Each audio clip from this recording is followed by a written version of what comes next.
Nous sommes mardi 8 avril, bonsoir et bienvenue à ce journal. Le président de la République, Ibrahim Boubacar Keïta, a regagné Bamako cet après-midi en provenance de Kigali au Rwanda. Le chef de l'État a pris part à la commémoration des 20 ans du génocide rwandais. Au cours de ce voyage, le président de la République et son homologue rwandais, Paul Kagame, ont parlé de la coopération entre le Mali et le Rwanda. Le président de la République a été accueilli à l'aéroport international de Bamako-Sénou par le Premier ministre Moussa Mara et certains membres du gouvernement. C'était cet après-midi à l'aéroport international de Bamako-Sénou.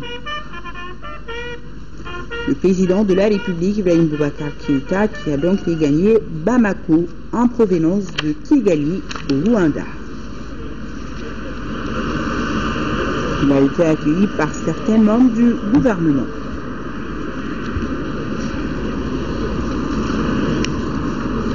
C'était cet après-midi à l'aéroport de Bamako-Sénou. Le président de la République qui revenait du Rwanda. Avant de regagner Bamako, le président de la République, Ibrahim Boubacar Keïta, a eu ce matin un entretien avec son homologue rwandais, Paul Kagame. Les deux chefs d'État ont parlé du renforcement de la coopération bilatérale existante entre nos deux pays. Nos envoyés spéciaux sont Bourama Traoré et Abdul Salam Bambara. Plus qu'une simple rencontre entre homologues, Ibrahim Boubacar Keïta du Mali et Paul Kagame du Rwanda décident d'écrire une nouvelle page de la coopération bilatérale.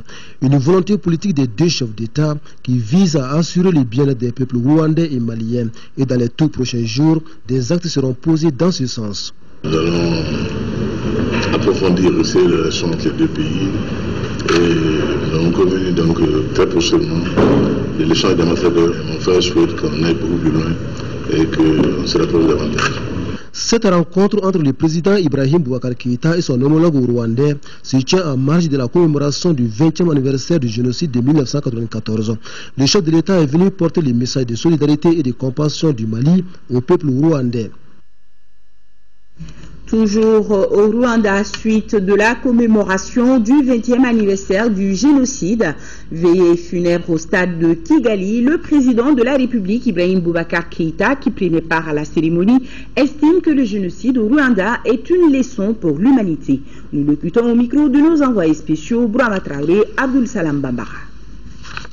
D'abord, c'est une chose absolument inimaginable que, après ce qu'on a connu lors de la dernière tragédie mondiale, que l'on puisse assister encore à un génocide alors que le monde s'est organisé de manière à éviter ce genre de situation de massacre de population à une telle échelle. Et pourtant, il y a eu ce génocide. Mais le secrétaire général Ban Ki-moon a eu les mots qu'il fallait. Et on pouvait et on devait. Et je crois que le Rwanda sera désormais une leçon, mais également une tâche sur la conscience des hommes. Et cela nous incite à savoir prévenir avant que. Et je voudrais en profiter pour dire également que nous avons tous assisté hier à une chose remarquable. 20 ans après, on a vu un peuple debout, organisé, sous la direction d'un dirigeant remarquable. Un peuple qui a repris confiance en lui-même. Et ça, c'est n'a pas de prix. Quand un peuple a confiance en soi, quand un peuple sait où il va, quand un peuple a confiance en son dirigeant, ce peuple peut soulever les montagnes. On a vu ça hier. C'est une leçon fabuleuse. Une leçon de dignité, d'honneur et de rectitude pour tout dirigeant africain digne de ce nom. À marge des activités commémoratives du génocide, nos envoyés spéciaux s'y sont également intéressés à la vie, sinon dirais-je, à l'environnement des Rwandais. S'il y a une chose qui frappe le visiteur en arrivant dans ce pays, c'est bien la propreté de la ville. Pas de déchets qui traînent dans les rues, les caniveaux sont régulièrement curés. Bref, l'environnement est sain. De quoi séduire le président de la République, Ibrahim Boubacar Keïta, pour qui la salubrité est une question d'auto-éducation. Suivons ce carnet de voyage de nos envoyés spéciaux à Kigali, Bourama Traoré et Abdul Salam Bambara. Kigali est-elle le miroir des capitales africaines? Celui qui arrive pour la première fois dans la capitale rwandaise répond à l'affirmatif sans détour et sans hésitation. Dès qu'on sort de l'aéroport international de Kigali, on est frappé par la propriété de la ville. Les avenues et boulevards entre eux, des arbustes au feuillage majestueux, émerveillés par leur beauté. On se demande comment les populations font pour rendre leur capitale d'une beauté saine, sans eau dans les rues, pas de poussière. Une ville propre à lécher comme une vitre. Et ça, tout cela fait partie de la confiance en soi, de ce que l'on s'assigne comme devoir pour soi et pour les autres. Quand on a souci de son peuple, on songe également à son environnement et à l'hygiène.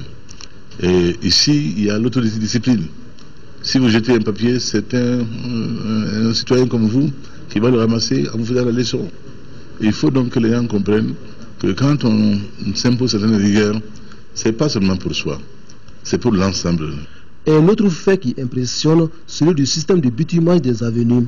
Il a été fait avec art et professionnalisme. On se demande si tous les ingénieurs en pont et chaussée ont vraiment étudié dans les mêmes écoles. Les Rwandais sont naturellement fiers de leur capitale. Et aujourd'hui, l'espérance de vie ici a bondi de façon prodigieuse par rapport à tous les pays alentours. Et les différents standards qui déterminent le niveau de développement d'un pays ici sont tous au vert. C'est là donc un exemple fabuleux, encourageant. Ce qui est intéressant de noter, c'est que le Rwanda est l'un des pays les moins nantis de la planète. Le niveau d'éducation de la population rwandaise est jugé faible. Tout cela pour montrer que la propriété et la salubrité ne sont pas forcément et uniquement l'apanage des pays aux villes riches ou encore de personnes éduquées. C'est dire tout simplement qu'il suffit de vouloir vivre dans un environnement sain et propre pour y arriver. Un bel exemple de propriété qui doit inspirer la capitale des Trois Caïmans. Merci Bourama Traoré. Signalons également que le président de la République, Ibrahim Boubacar Keïta, a eu un déjeuner de travail à Kigali avec l'ambassadeur des États-Unis d'Amérique auprès des Nations Unies. Avec Samantha Power, il a été surtout question des actions en cours menées au Mali pour une rapide sortie de crise. La diplomate américaine a réitéré le soutien de son pays au Mali dans la recherche de solutions idoines à la crise du Nord. Voilà un déjeuner de travail à Kigali avec l'ambassadeur des États-Unis d'Amérique auprès des Nations Unies.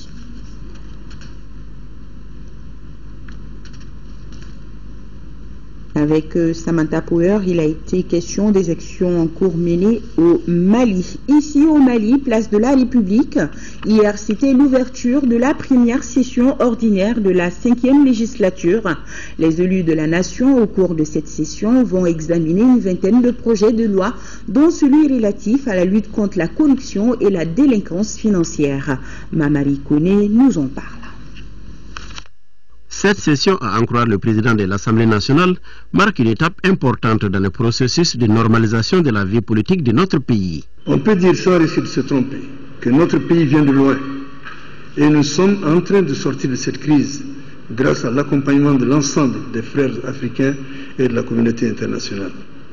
Je voudrais tout particulièrement saluer l'appui et la solidarité des pays de la CEDEAO, de l'Union africaine et des Nations unies qui ont permis au Mali de faire face à la plus grande crise de son histoire moderne.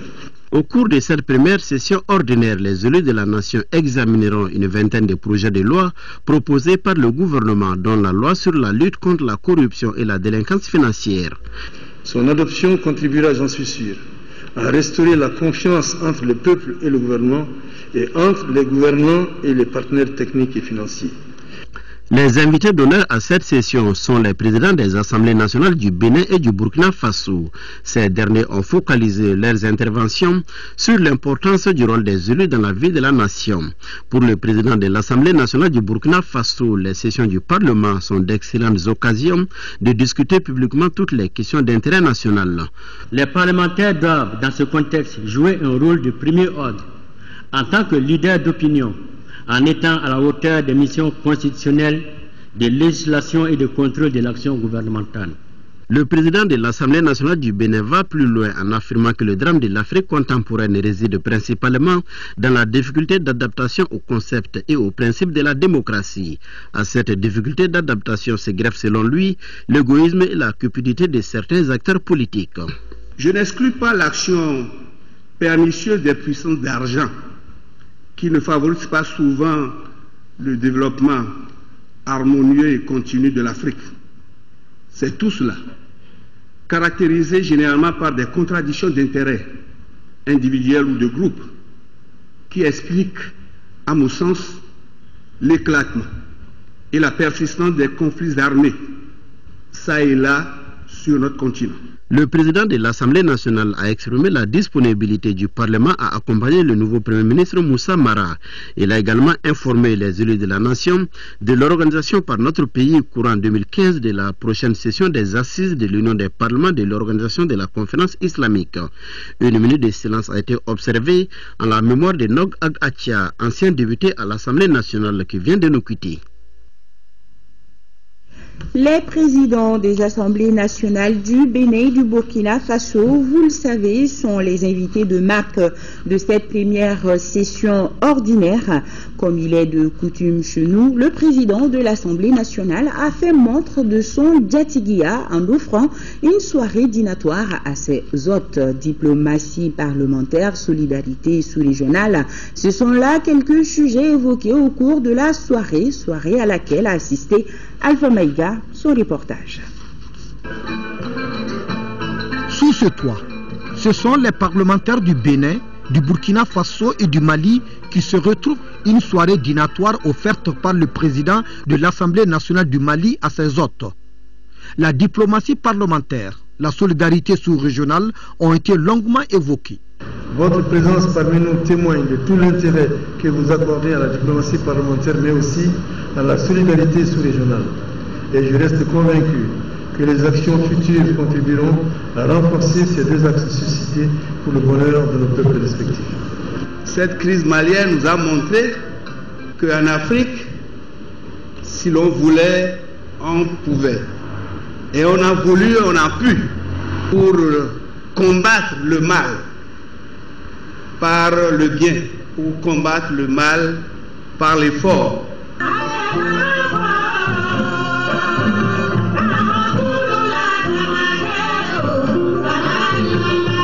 Le président de l'Assemblée nationale du Mali a saisi l'occasion pour remettre des cadeaux à ses hôtes.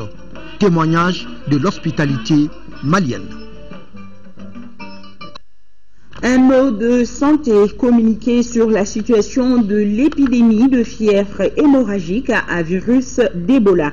Le gouvernement du Mali porte à la connaissance du public à ce jour, mardi 8 avril 2014, le Mali ne déclare aucun cas confirmé de fièvre hémorragique à virus Ebola.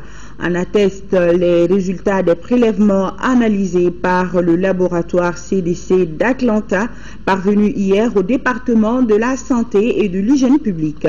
Sur la base de ces résultats, 2 des 3 cas suspects ont été déclarés non porteurs de virus Ebola. Les résultats des analyses du 3e cas suspect sont en examen.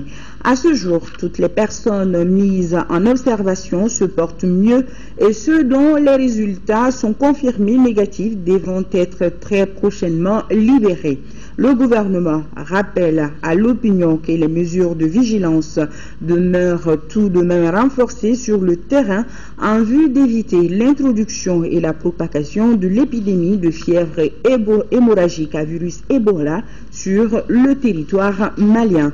Le gouvernement rassure l'opinion nationale qu'elle sera tenue informée de l'évolution de la situation. Le gouvernement rappelle qu'il faut éviter les déplacements non nécessaires vers les zones d'épidémie. Il lance un appel également au personnel de santé à respecter et à faire respecter scrupuleusement les mesures d'hygiène et de protection individuelles indispensables à la prévention de la maladie. Et toujours dans le même registre, la réunion interministérielle permanente de gestion des épidémies s'est tenue cet après-midi sur le virus Ebola. Ce virus, je vous rappelle, a été détecté chez notre voisin guinéen. Les résultats des analyses faites sur les cas suspects de fièvre Ebola, c'est le sujet principal de la réunion. Pour plus d'informations, écoutons le professeur Sambasso. Il est au micro de Rachel Tessougué. Et je pense que c'est une bonne nouvelle pour l'ensemble du Mali, c'est que ces 2 premiers cas sont entièrement négatifs. Ils ne portent pas de virus, aucun des virus contre les fièvres hémorragiques qu'on a observées. Notamment, ils ne portent pas d'Ebola, ni de Marburg, ni de Lassa. Le symptôme essentiel de la fièvre hémorragique à Ebola, c'est vraiment la fièvre. Et en plus de la fièvre, il y a donc les symptômes liés à l'hémorragie, donc les saignements, et donc l'arthralgie, et donc les douleurs abdominales, douleurs thoraciques, et donc la fatigue, l'anorexie, etc. Une fois qu'on a fait la suspicion clinique des cas, donc on procède immédiatement à l'isolement des cas. L'isolement de cas, on a mis en place des sites dits d'isolement. C'est des sites spécialement conçus pour ça, notamment en milieu rural, sur toute la bande frontalière dans le district sanitaire de Kangaba et à Kouré-Malé, et également certains villages vers Narena.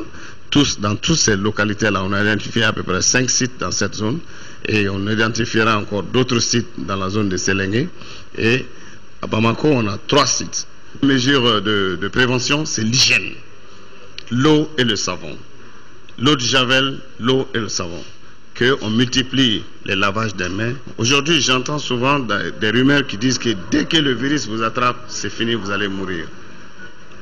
Le taux de mortalité avec ce virus, la létalité, elle n'est pas à 100%. En Guinée, ils sont entre 60 et 65% des cas qui meurent. Donc, on peut bel et bien guérir de cela. Cela dépend du système immunitaire du cas. Cela dépend aussi du délai de détection. Si vous avez été détecté tôt et pris en charge tôt avec les traitements symptomatiques, donc vous avez été assez bien managé très tôt, donc il y a de fortes chances que guérison soit faite et que vous rentrez à la maison sans aucun problème. Mais si vous êtes resté tard justement en voulant trop cacher, la maladie peut s'aggraver et c'est un virus qui atteint plusieurs organes importants à la fois de l'organisme. Moi je conseille aujourd'hui que vraiment s'il y a des signes, en tout cas qui sont évocateurs, il serait important de visiter le centre de santé le plus proche et afin qu'on puisse éliminer les affections simples. Et si malgré le traitement des affections simples courantes, ces signes persistent, ça veut dire donc qu'il faut vraiment faire une référence en vue de procéder à une investigation prononcée. La première vice-présidente du RPM, Mme Keita Rukiantoudiaye, informe que le Premier ministre Moussa Mara a été reçu au siège du RPM ce mardi 8 avril 2014. Le Premier ministre a remercié les membres du Bureau politique national pour l'accueil qui lui a été réservé. Il a rappelé que le RPM constitue le socle de la majorité présidentielle, raison pour laquelle il consacre sa première visite aux 10 partis. La première vice-présidente a salué l'initiative du Premier ministre et lui a affirmé le soutien total du parti RPM. Elle a vivement souhaité que ces rencontres de concertation se multiplient et se renforcent entre le gouvernement et le parti majoritaire pour le bonheur du Mali. L'actualité politique toujours, c'est la déclaration faite ce matin par le regroupement Ibeka Mali 2012. Le regroupement réaffirme son soutien indéfectible au président de la République Ibrahim Boubacar Keïta dans son combat pour le développement harmonieux du Mali. Amadou Soulalé est le porte-parole du regroupement et il est au micro de Garibou Pérou. Déclaration. Considérant que l'élection présidentielle des 28 juillet et 11 août 2013 a consacré l'éclatante victoire du peuple malien et de sa démocratie sur la barbarie et l'obscurantisme qui voulaient enterrer ce pays et sa civilisation. Considérant les grandes avancées obtenues au plan économique, social et culturel en un semestre d'exercice malgré les embûches de toutes parts, considérant les multiples agressions tant au plan national qu'international, qui n'ont pour seul objectif que de distraire les forces de progrès et retarder ainsi la marche inéluctable de notre peuple vers le développement et la paix. Nous, IBK Mali 2012, ainsi que tous nos alliés du Mali profond et de la diaspora, saluons la maturité du peuple malien et sa détermination à accompagner son président pour la réalisation de son programme en bonne intelligence avec les forces de progrès. Et réaffirmons le soutien indéfectible des forces du changement au président de la République, El Hadj Ibrahim Boubacar Keïta, dans son combat pour la libération du Mali et pour son développement harmonieux. Félicitons par ailleurs le camarade Moussa Mara pour la confiance que le président de la République vient de placer en lui pour conduire l'action gouvernementale et lui assurons notre accompagnement. Vive le Mali dans une Afrique unie, que Dieu bénisse le Mali pour la conférence des présidents. Et toujours par rapport à la nomination de Moussa Mara comme Premier ministre, nous avons des messages de félicitations. Le Congrès national d'initiative démocratique SNID Faso Iriwaton, le Haut Conseil des Maliens de l'extérieur, le Conseil national des ordres professionnels du Mali, la Ligue des élèves et étudiants du Mali, l'Amicale des femmes de Sikasso, félicite tous Moussa Mara pour sa nomination à la tête du gouvernement par le président de la République. Tous souhaitent une pleine réussite de ses missions. Et cet autre communiqué du SNID Faso Iriwaton, le SNID condamne avec la dernière énergie l'attaque lâche et barbare du domicile de l'ex-président de la République, son Excellence Alpha Oumar Konaré. À Yuaru, en 5e région, tenue d'une conférence des cadres RPM du 10 cercle, animée par l'honorable Diallo Aïssata Touré, député élu à Yuaru, cet exercice citoyen portait sur la concorde, la réconciliation, la paix et le changement du pays. Jules Sambou Sissoko, correspondance. Sécurité, entente, paix, réconciliation, changement et développement. Il en a beaucoup été question lors de cette conférence des cadres élargie à toutes les sensibilités de Yuaru, au cœur de la jeune alliance animée par l'honorable Diallo Aïssata Touré, la première femme élue députée à Yuaru sous les couleurs du parti RPM. Le contact avec la base est très important. Connaître les problèmes de la population, du peuple, permettre de mieux travailler, de les traduire au niveau de l'hémicycle. Je pense que j'ai été élu pour ça. En termes de priorité, on a le désenclavement, on a également la sécurité, comme on a parlé du changement. On travaille dans le sens du changement et en intégrant dans de nouvelles méthodes. Et ces nouvelles méthodes-là veulent qu'on prenne les problèmes réels pour essayer de trouver des solutions réelles. Le premier message fort que j'ai eu à lancer, c'est vraiment le message de paix, de réconciliation. Ici, les différentes sensibilités ont bien apprécié cette démarche citoyenne et républicaine. C'est une première. Yuaru, depuis longtemps, souhaitait une telle approche.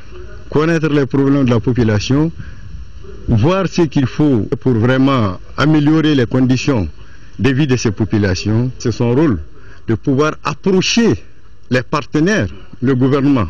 En marge de cet exercice démocratique, un programme artistique, culturel et sportif copié a également meublé cette visite dans une atmosphère conviviale et bon enfant à Yuaru. Partons à présent à Tombouctou. Il est désormais institué un cadre de concertation entre les Burkinabés de la MINUSMA et les populations civiles de la cité des 333. Une rencontre avec les chefs de quartier pour poser les jalons de ce partenariat a eu lieu et c'est Adama Djindé qui nous en parle. Le deuxième contingent du bataillon Badéan 2 de Burkina Faso, au compte de la MINUSMA, comprend près de 800 éléments. Ces derniers se proposent de créer et de maintenir un cadre formel de concertation avec la population de Tombouctou. D'où cette rencontre avec les notables et les chefs des 8 quartiers initiés par le commandement militaire du Faso à Tombouctou. Il était nécessaire pour nous de rencontrer tous les responsables de la localité. Ensuite, vous savez que les chefs de quartier sont des leaders d'opinion de proximité et afin de pouvoir faire mieux passer le message de notre mission ici et afin également de pouvoir recueillir les sollicitations et les besoins des populations, il était indispensable qu'on puisse rencontrer ces responsables qui sont des leaders de proximité. Badea 1 était là, ils ont réellement fait le travail pour lequel ils sont venus. Et nous sommes sûrs que Badea 2 qui est revenu fera encore mieux dans le cadre de la sécurité. Et nous sommes en train de le constater parce que nous les voyons. Ces genres d'espaces ne pourront que renforcer la collaboration entre l'aménagement et les populations civiles. Et ce communiqué du ministère de l'administration territoriale, compte tenu du retard accusé dans l'acquisition des vignettes 2014 des engins à deux roues et 3 roues par le fournisseur, le maire du district informe la population de Bamako que la vente des dites vignettes est prolongée jusqu'au 30 avril 2014 au tarif normal. Elles sont disponibles dans les locaux de la mairie du district et ceux des 6 communes de Bamako. Passé ce délai, la pénalité de 100% sera appliquée et le maire du district compte sur la bonne compréhension de tous. Autre grand titre de ce journal, le Mali à l'honneur encore une fois à la Maison Blanche. Après notre compatriote Fatoumata Touré, c'est une autre femme que la First Lady américaine honore. Nénessi, elle s'appelle, cette Malienne de 18 ans vivant avec ses parents à New York, vient de réaliser une interview exclusive avec Michelle Obama à la Maison Blanche à l'occasion du sommet mondial des femmes. Du fait de son parcours et de son expérience, elle a été choisie personnellement par Michelle Obama pour réaliser cet exploit, nous précise Salif Sanogo depuis les États-Unis. 2 semaines seulement après avoir célébré ses 18 ans, Nénessi vient de vivre un véritable conte de fées. Elle a eu droit à un privilège qui ferait pâlir de jalousie les plus grands journalistes américains. En effet, dans un salon officiel de la Maison-Blanche, elle a réalisé l'interview de Michelle Obama. Marquée par l'histoire de cette jeune Malienne qui a perdu ses 2 sœurs jumelles quand elle n'avait que 11 ans, la First Lady a porté son choix sur elle pour l'interviewer dans le cadre du Women to the World Summit. Élève au Young Women Leadership School de New York, Nénessi va faire des études de médecine au Gettysburg College en Pennsylvanie. Des études qui seront entièrement prises en charge.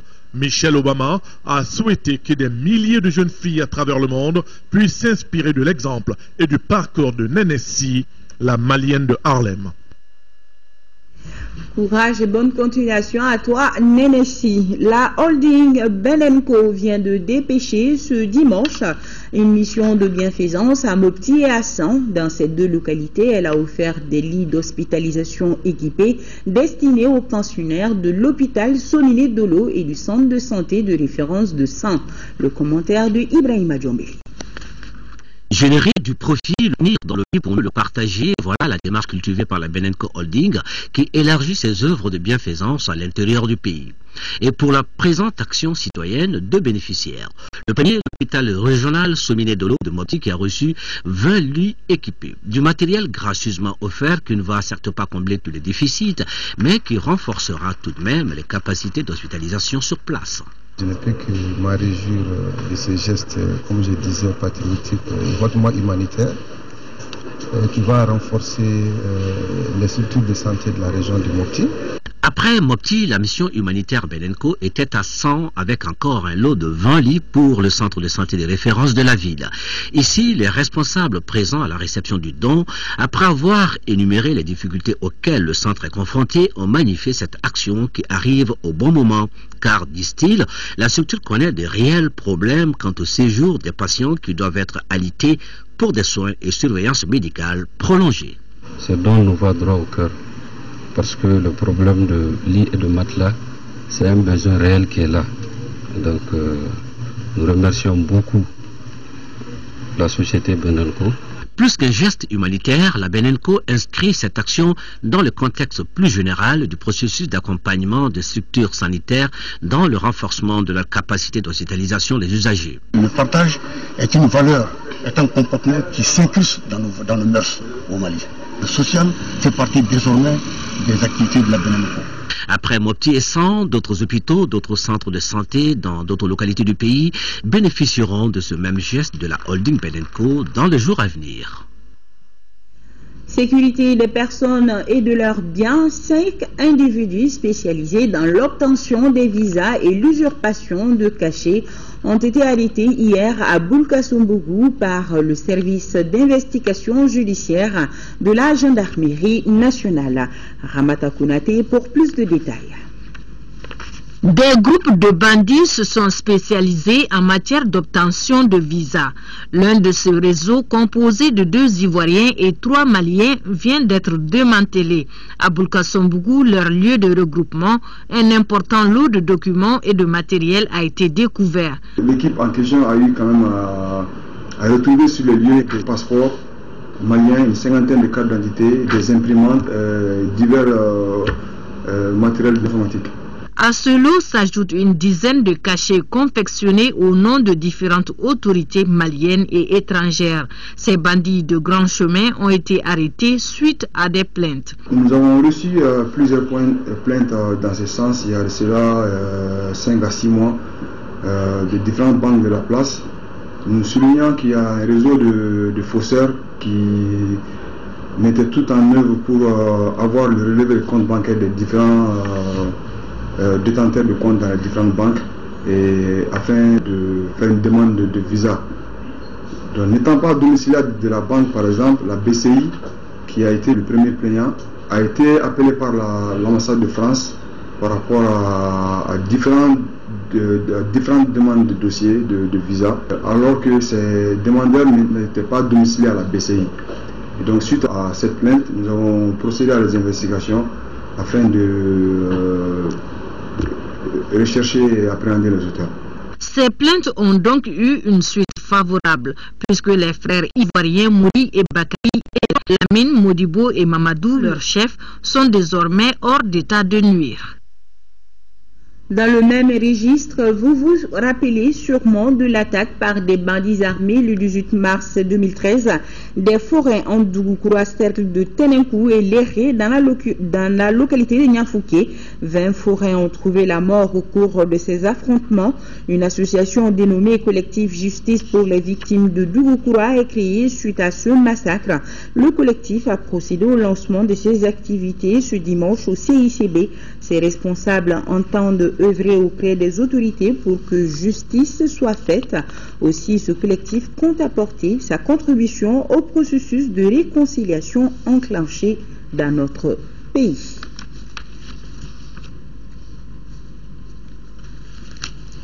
Sur un tout autre plan, tenue de la 2e session ordinaire du Conseil d'administration de l'Académie des langues, les administrateurs vont présenter le rapport d'activité 2013 et le rapport financier 2013 et du budget prévisionnel 2014. Garibou Pérou, compte rendu.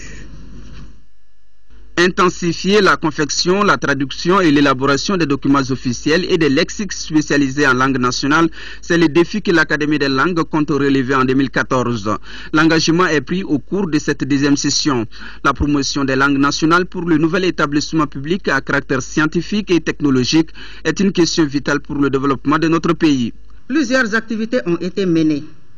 Validation des documents de grammaire de référence des langues nationales, élaboration de lexiques spécialisés en administration politique justice, confection des cartes linguistiques communales des régions de Kaï et de Koulikoro, recueil et récits de traditions orales dans les cercles de Badjangara, Sikasso et Ségou, dont les transcriptions sont en cours. En matière de renforcement des capacités des chercheurs, il y a eu la formation en traductique, la formation aux techniques de stockage des données informatiques.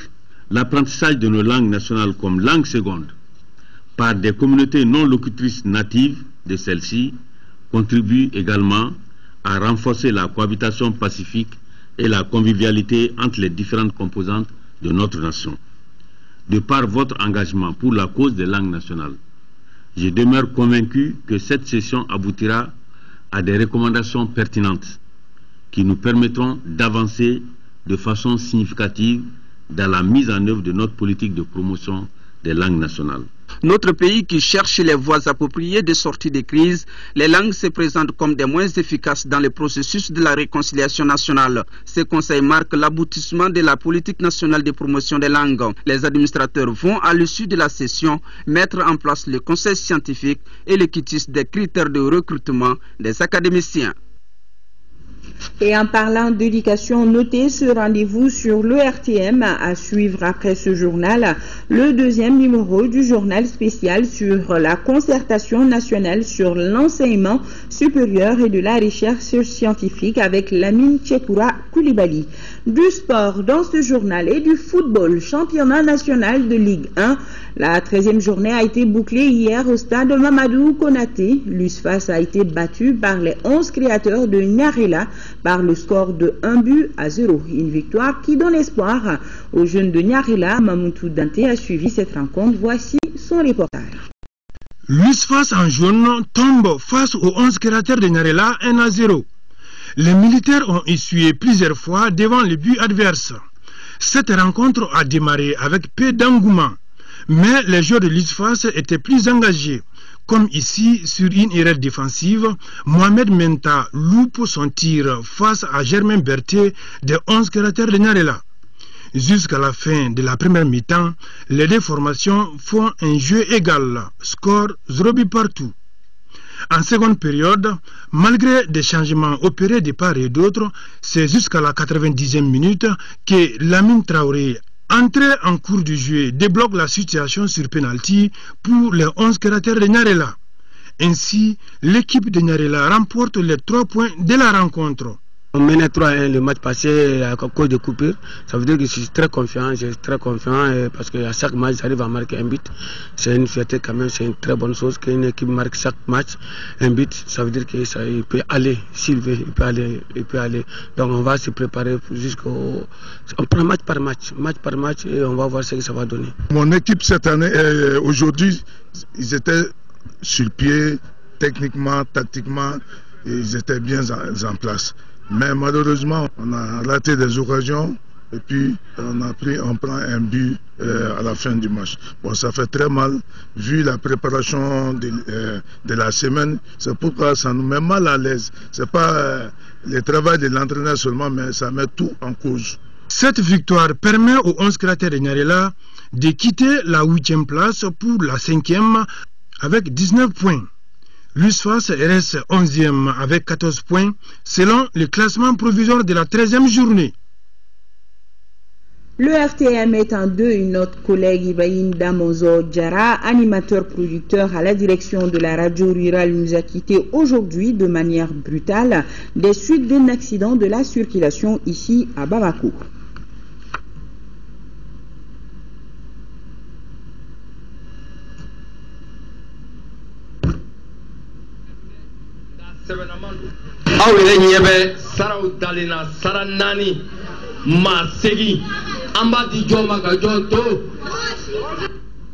Né le 11 mars 1965 à Bamako, Ibrahim Damonzo Diarra est diplômé du centre coopératif pour la formation agro-pastorale. Il a été recruté à l'ERTM en 2004 dans le corps des animateurs.